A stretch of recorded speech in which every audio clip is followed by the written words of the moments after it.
So let's understand the piezoelectric transducer that operates on the piezoelectric effect. So piezo means the pressure. So when there is a mechanical stress, the energy converted into electrical. So basically a stress or a force is converted into electrical energy.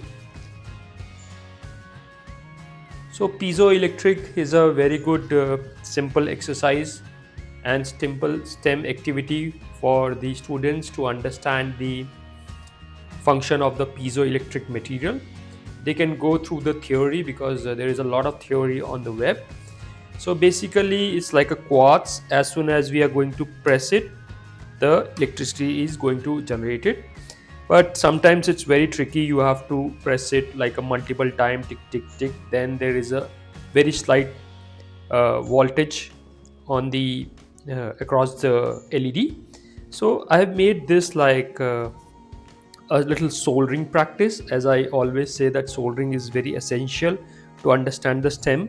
So basically you have to connect the two legs either ways of the LEDs, and you have to connect the parallel uh, capacitors to store the charge. Otherwise you won't be able to see the electric spark, because the voltage generated is like in the nanovolts, so you won't be able to catch it.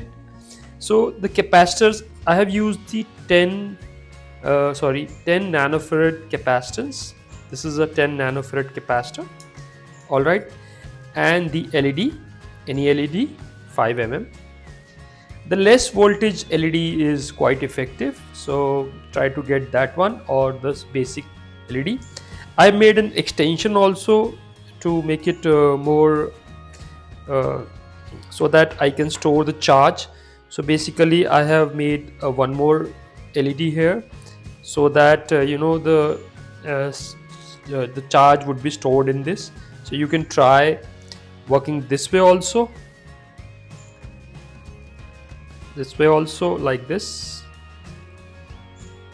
or you can remove this LED and can put only the capacitance here, so that we would be able to store the charges on striking. So let's see, it's working. Yes, it's working. So as soon as we press it, there is a spark.